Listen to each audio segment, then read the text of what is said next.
prepare to race onto the field. Everything is riding on this football game. So there's a special intensity, a special urgency. Here come the Volunteers. Wherever you listen throughout the world, it's football time in Tennessee. What's up, guys? Dane Davis here. Shout out to Boogie Bentley, Dauber, and the Indie Kid over at Talkin VAWLS Network on YouTube. VAWLS fans, head over to their YouTube channel, Talkin VAWLS Network. Smash that like button and subscribe, baby. Go Big Orange. Welcome to the Talkin VAWLS Network. My name is Boogie Bentley, and today I just wanted to drop a quick video on some comments made by Tayven Jackson, four-star quarterback out of Indiana that's been committed to the Vols since April.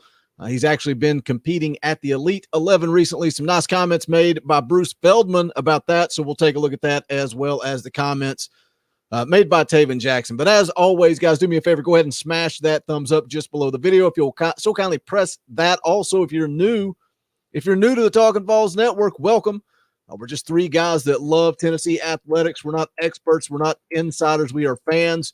Just like you, but welcome on in. Hit that subscribe button, click that bell for notifications. You won't miss out when we go live or when we drop new content. We're going to be doing a video series coming up here in the next week or so about the fall of Tennessee football. We're going to go all the way back to the 90s and talk about the success of the national championship and what went wrong starting in the year after. So Indy Kid has done some good work putting some notes together, kind of laying things out. Now we're going to take a look at our schedules and try to get all that planned. So make sure you're subscribed and be looking for that. But let's get into the video. I guess first I want to look at comments made by Bruce Feldman. And again, if you're not familiar with the Elite 11, it is the premier quarterback event in the country. It's where the top quarterbacks all around the country come together. They compete. They try to improve their skill set both on and off the field. Some numbers here. Elite 11 event alumni include 24 of the 32 current NFL starting quarterbacks, 13 of the past 14 quarterbacks who have hoisted the Heisman Trophy. And then in addition to that, 61 of the top 64 Power 5 conference starting quarterbacks all attended the Elite 11. Now, that doesn't necessarily mean anything. Some of our favorite son, one Jarrett Garantano, also competed in the Elite 11, so don't always put so much emphasis on it.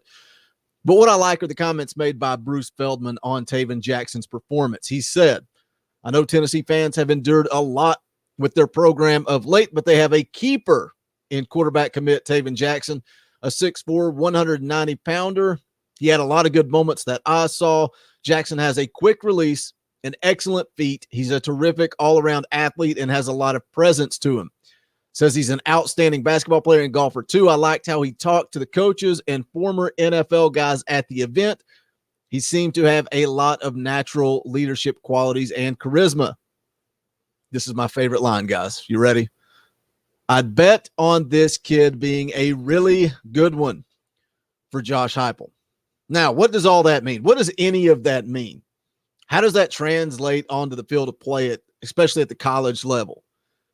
That remains to be seen, but Jackson seems to be a guy that has his head on his shoulders, has a ton of athletic talent.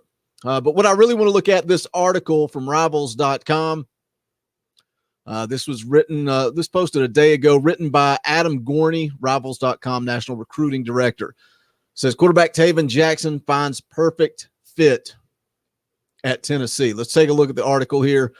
It says a recruiting pitch was not needed for Tennessee to land four-star quarterback Tayven Jackson in late April. It says the Vols' new coaching staff let the tape do the talking. They didn't really say anything specific, but I learned from watching their film at UCF how they broke all those records. So I want to be like that, Jackson said at the Elite 11. I want to show off my arm, show off my playmaking skills, and this is an offense I can do it in. Go back to what Bayless Jones Jr. said. What wide receiver or quarterback would not want to play in this offense? The quote says, they just want to open it up and rip it. Just rip it. When you talk about this offense, when you talk about what Josh Heupel did at UCF, you talk about what he did at Missouri. Let's take a look at the numbers here. Heupel's offense at UCF in 2018, 523 yards per game. Fourth in the FBS, 6.9 yards per play. 2019, 541.5 yards per game. Good for second in the FBS, 6.9 yards per play. Again, 2020, down year, COVID year, had a lot of players opt out at Central Florida. Still 568 yards per game, second in the FBS, 6.6 yards per play. Look at what he did at Missouri. And the big key I like to point out about Missouri, look what that offense did in 2015 and then 2018, the year before and the year after Josh Heupel left. Look at those numbers and compare. 2016, 500 yards per game. 2017, 503 yards per game in the SEC. And, of course, you can see there down at the bottom, it does have some key individual stats as well. Doesn't have points per game there for Missouri or at UCF, but at UCF, all 3 years averaged over 40 points a game. And at Missouri, I think it was around 31, 32 in 2016 and 34 points per game in 2017. So this Josh Heupel offense is proven. And when you look at those numbers, you look at Tayven Jackson's comments, Josh Heupel is going to land some guys on offense. Guys are going to be excited in playing in this offense. A couple of players that they're in on right now, both four-star wide receivers, Isaiah Horton and Cam Miller. I like where Tennessee is at with both of them.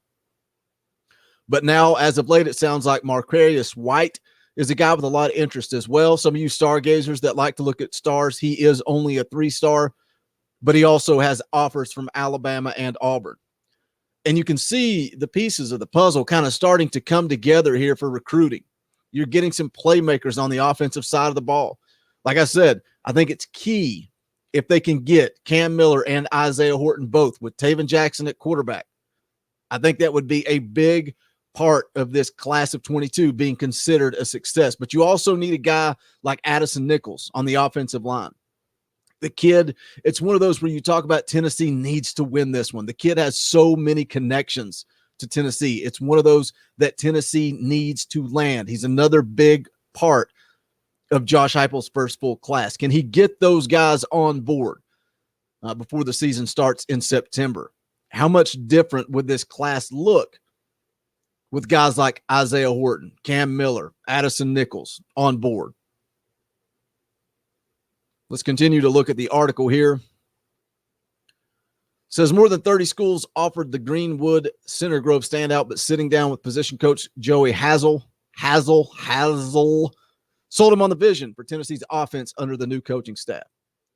There will be a spread offense, a lot of passing, and while balance will be important, did we mention the VAWLS are going to pass the ball a lot? Don't get confused. Don't get confused. Yeah, they're going to sling the rock around, but Josh Heupel also runs the football. Another quote here from Jackson says, I feel like that's going to be a blast, but obviously we have to keep it balanced with running the ball and play action and having a balanced offense, but they're going to rip it, and I'm very excited to get down there. Goes on to say last season, the VAWLS averaged just 21.5 points per game.